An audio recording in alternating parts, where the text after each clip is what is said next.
Halo semua, selamat datang kembali di Dokumen Malam. Pada kali ini kita akan membahas satu hal yang menarik lagi tentang kartel-kartel Meksiko, dimana tak lengkap rasanya ngomongin tentang kartel tapi gua tidak membahas tentang satu kartel yang paling terkenal akan kekejamannya, yaitu tak lain dan tak bukan adalah kartel Los Zetas. Mungkin sebagian dari kalian sudah tahu bagaimana seluk-beluk kartel ini dibentuk. Dari mulanya mereka adalah pasukan GAFE atau Special Force-nya Meksiko, dan kemudian berubah menjadi kelompok kartel yang begitu mematikan. Namun dari beberapa hal yang mengerikan dan pernah mereka lakukan, setidaknya ada 3 metode gila yang paling terkenal akan kekejamannya. Apa saja metode tersebut guys? Ya udah, nggak usah berpanjang lebar lagi di awal. Seperti biasa, sebelum kita masuk ke dalam inti videonya, sekali lagi gua ingetin kepada kalian untuk selalu menjaga hati, pikiran, dan juga akal sehat kalian guys. Karena kita akan membahas orang-orang yang tidak punya hati, apalagi perasaan.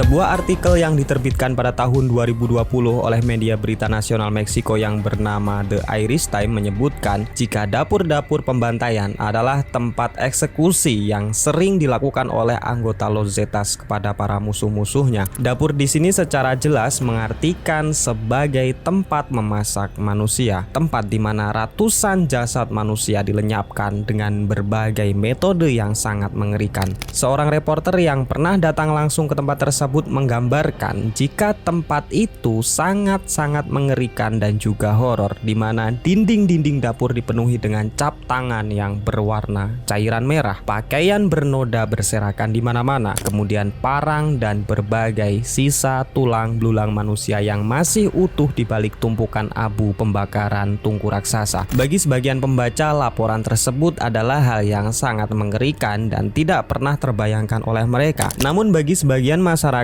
miskin Meksiko yang tinggal di pinggiran, praktik ini bukanlah hal yang baru. Terlebih mereka sudah bertahun-tahun lamanya hidup tersiksa akan kesewenang-wenangan kartel Los Zetas. Masyarakat Meksiko bahkan menjuluki praktik memasak manusia ini disebut dengan zacahuil. Dalam arti aslinya, zacahuil sebenarnya adalah hidangan tradisional Meksiko yang dimasak pada acara-acara besar seperti halnya pernikahan. Hidangan zacahuil ini biasanya dimasak dalam porsi banyak dan membutuhkan sebuah oven pemanggang besar yang ditempatkan di luar ruangan. Namun naasnya, di tahun 2020 tersebut, reporter The Irish Times di hari itu menemukan sebanyak 12 oven besar dalam suatu tempat. Sekilas tampak dari luar, benda tersebut seperti halnya oven pemanggang seperti yang dimiliki oleh masyarakat Meksiko. Namun setelah dibuka, di dalam oven tersebut terdapat tulang belulang manusia yang sudah tercampur dengan abu. Dengan kejadian itu menandakan jika selama periode tahun 2010 berdirinya kartel Los Zetas, mereka menggunakan oven-oven tersebut untuk tujuan yang sangat-sangat brutal, yaitu membuat hidangan zacahuil yang berbahan dasar jasad manusia. Terus kalau kita tarik timeline ke belakang ya, kejahatan yang dilakukan oleh kartel Los Zetas bukan hanya sebagai pengedar narkoba dan kelompok berdarah dingin. Lebih dari itu, nama Los Zetas sebenarnya memiliki arti tersendiri dan menjadi pedoman kelompok ini. Zetas atau dalam bahasa Meksikonya disingkat menjadi Z1, ini adalah sebuah kode taktis yang sering digunakan oleh para perwira militer Meksiko. Cerita bagaimana kode taktis militer Meksiko ini menjadi nama sebuah kartel paling kejam diawali pada tahun 1997, di mana saat itu Los Zetas dibentuk dengan tujuan untuk menjadi pasukan militer bagi kelompok kartel Teluk. Mereka juga biasa dipanggil dengan Kartel del Golfo atau yang disingkat dengan CDG. Pemimpin kartel Teluk saat itu yang bernama Ociel Cardenas Guillen mengajak seorang pensiunan angkatan darat Meksiko yang bernama Letnan Arturo Guzman de Cena. Tujuan perekrutan tersebut tak lain adalah untuk membentuk sebuah pasukan khusus yang berisi para militer angkatan darat Meksiko yang telah desersi. Mereka kemudian berkumpul menjadi menjadi sebuah unit pembunuh mematikan yang siap untuk menghabisi para musuh-musuh kartel Teluk. Dan di bawah komando Letnan Arturo, unit pasukan ini kemudian dinamai dengan kode taktik radio lamanya, yaitu Los Zetas, sebuah unit pasukan khusus yang sangat brutal dan tidak manusiawi. Membunuh bukan hanya sekedar menyingkirkan lawan bisnis kartel Teluk, melainkan mereka membunuh hanya dengan tujuan bersenang-senang. Beberapa tahun setelah terbentuknya Los Zetas, dengan cepat Alculo menjadi ibu kota yang paling masif terjadinya kontak senjata di Meksiko. Pembunuhan dan juga penculikan di kota ini sudah tidak bisa terhitung lagi setiap harinya. Kerusakan di kota ini tidak lagi diwarnai adu senjata barbar seperti layaknya para gangster jalanan. Mereka menggunakan teknik-teknik gaya militer kelas tinggi untuk menghabisi setiap musuh dengan sangat-sangat presisi. Tulco has become Mexico's murder capital due to a merciless drug war between gangs. What you saw was a change in the way drug cartels fought with violence. It was no longer those gang members with shaved heads and tattoos fighting with pistols and knives. It was militarized style, fighting like military units. And once they did it, this was spread across to every cartel in Mexico. Dan ya, untuk selanjutnya, gaya pertempuran ala militer ini kemudian diadopsi oleh sebagian besar kartel di Meksiko yang kemudian kita kenal sebagian besar cara ini digunakan oleh para anggota CGNG. Kekacauan yang dilakukan oleh Los Zetas membuat pemerintah Amerika mengecam keras kepada Presiden Meksiko untuk segera mengatasi kekacauan di negaranya. Mereka menginginkan tindakan serius dengan menghabisi kelompok paramiliter yang melindungi kartel Teluk. Dan ya, seperti yang sudah kita lihat di film-film narkos, Arturo de Chana pada akhirnya dihabisi oleh militer Meksiko berkat taktik licik yang dilakukan oleh El Chapo Guzman Loera, sang pemimpin kartel Sinaloa yang sebelumnya berteman baik dengan Arturo. Dan dari terbunuhnya pemimpin tertinggi Los Zetas itu, artinya perang besar akan segera terjadi di Meksiko. Beberapa pemimpin kartel yang dikhianati oleh El Chapo kemudian bersatu untuk melawan kartel Sinaloa yang dibackingi oleh pemerintah Meksiko. Namun apalah daya, saat itu Ociel Cardenas, sang pemimpin kartel Del Golfo, keburu ditangkap dan juga diekstradisi ke Amerika. Dan pada momen tersebutlah kemudian dimanfaatkan oleh Los Zetas untuk mengambil alih sepenuhnya kartel Teluk atau kartel CDG. Mereka kemudian kembali mengumpulkan kekuatan dari berbagai cara, termasuk memaksa para remaja Meksiko untuk menjadi anggotanya. Dan lebih dari itu, Los Zetas kemudian menjadi sebuah kelompok kartel yang lebih sukses dibanding apa yang mereka lakukan sebelumnya.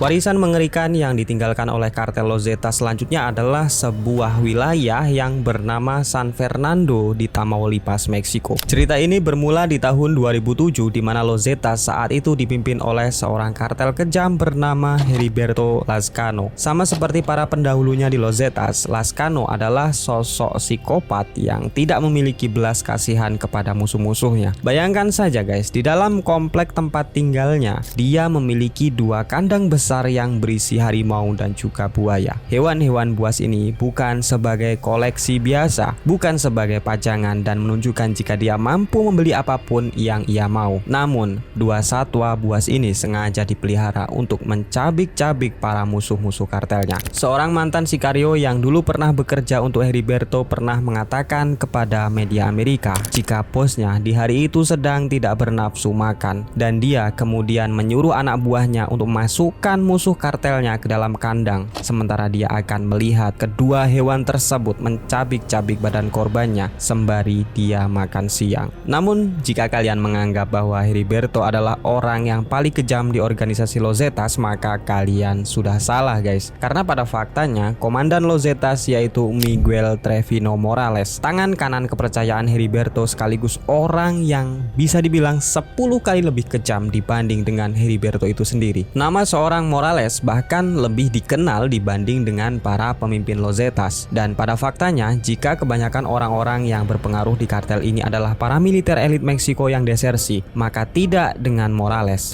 Dia sebenarnya dulunya adalah pemimpin geng di Tamaulipas yang tidak dibekali dengan kemampuan taktis ala militer. Namun entah bagaimana jalannya, orang ini kemudian bergabung dengan para serdadu Los Zetas. Dan ya, dia justru menjadi komandan tempur yang sangat terkenal dengan kebrutalannya. Perjalanan seorang Morales diawali pada tahun 2007 saat dia masih berperan sebagai Sicario kepercayaan Herberto. Saat itu Morales diperintahkan untuk menghabisi raja narkoba di Guatemala yang bernama Juan Jose Leon Ardon, seorang pemimpin kartel Los Leones yang beroperasi di dekat perbatasan El Salvador dan juga Honduras. Dari serangan mematikan tersebut, Morales kemudian dengan cepat naik tahta dan menjadi seorang wakil jenderal kartel Los Zetas. Selanjutnya, di tahun 2010 saat perang saudara antara kartel Los Zetas dan kartel Teluk memanas, nama Morales kembali mencuat setelah pemerintah Meksiko menemukan kuburan massal yang berisi 72 korban di San Fernando, Tamaulipas. Setelah diidentifikasi, rupanya 72 korban tersebut bukanlah anggota kartel Teluk, melainkan mereka adalah para pendatang yang sedang mencari pekerjaan di Meksiko, dan kemungkinan besar para imigran tersebut dihabisi oleh anak buah Morales karena mereka dicurigai akan menjadi rekrutan kartel Teluk. Bayangkan saja, mereka bahkan dihabisi tanpa alasan yang jelas. Mereka sama sekali tidak ada kaitannya dengan para kelompok kartel manapun, dan ini membuktikan jika Morales adalah sosok yang selalu haus darah. 1 tahun kemudian, tepatnya di bulan April tahun 2011, situasi perang antara kartel Los Zetas dan juga kartel Teluk semakin menggila. Di saat itu Morales yang memimpin komando Los Zetas tengah menghentikan sebuah bis yang masuk dari Texas ke kota Meksiko. Sekitar sebanyak 193 orang di dalam bus tersebut kemudian dibawa ke sebuah peternakan yang berada di San Fernando. Semua orang di bus tersebut tak terkecuali para wanita, anak-anak dan juga orang tua dipaksa untuk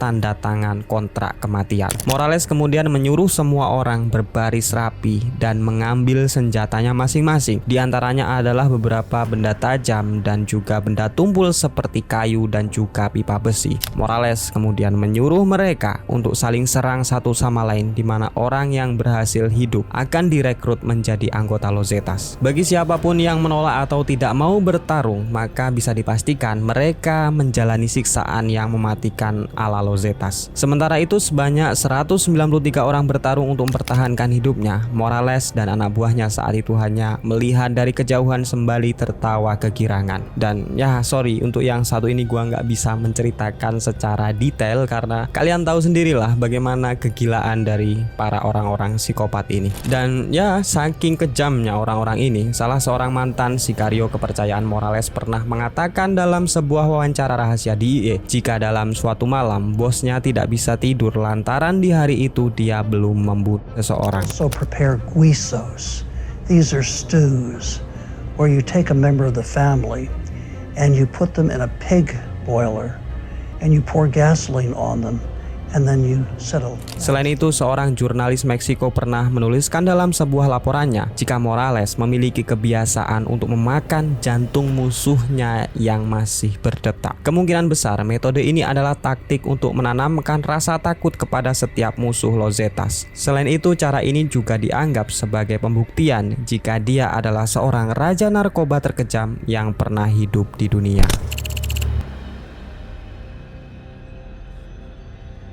Jika kalian tahu guys, sebelum di tahun 2010, video kekejaman para kartel Meksiko jarang sekali bocor ke internet. Namun semenjak era-era perang antara kartel Los Zetas dan kartel Teluk terjadi, video-video tentang penyiksaan dan penghabisan nyawa secara tragis sering kali muncul ke internet, terutama di situs-situs terlarang seperti Deep Web. Dan ya, video-video tersebut memang sengaja dibuat oleh para kartel Los Zetas sebagai alat teror bagi masyarakat sipil Meksiko, para pejabat dan juga para musuh-musuhnya sendiri. Los Zetas memiliki prinsip jika semakin besar rasa takut yang mereka sebarkan, maka semakin besar pula kekuasaan mereka. Tidak seperti El Chapo Guzman yang sering menggunakan uang sebagai alat negosiasi kerjasama kepada pemerintah. Los Zetas sering memilih jalur kekerasan atau tidak pandang bulu kepada siapapun. Tujuannya adalah satu, membuat orang-orang menghindar dan menuruti apapun yang mereka inginkan. Metode yang dilakukan oleh Los Zetas pada akhirnya ditiru oleh sebagian besar membongkar kartel Meksiko untuk menunjukkan eksistensi keberadaan mereka. Beberapa di antaranya kita sering melihat para korban dari El Chapo dan juga El Mencho dihabisi dengan sangat-sangat brutal. Namun tahukah kalian kalau itu belum seberapa dengan apa yang pernah dilakukan oleh Los Zetas? Contohnya di dalam video ini terdapat 3 orang yang terikat dan bermuka melas. Mereka adalah mantan anggota kartel Teluk, musuh bebuyutan dari kartel Los Zetas. 3 orang ini ditangkap oleh anak buah Morales dan akan menjadi bahan eksperimen teror. Di menit-menit awal, 3 pria ini disuruh untuk menyebutkan nama dan juga posisinya sebagai apa di kartel Teluk. Setelah itu, anak buah Morales kemudian menyuruh 3 pria tersebut untuk menghina bos dan juga kartelnya sendiri, serta memuji balik kartel Los Zetas. Dan tak lama berselang, selagi pria tersebut berbicara, para Al Cujo kemudian menyelesaikan tugasnya dan menunjukkan potongan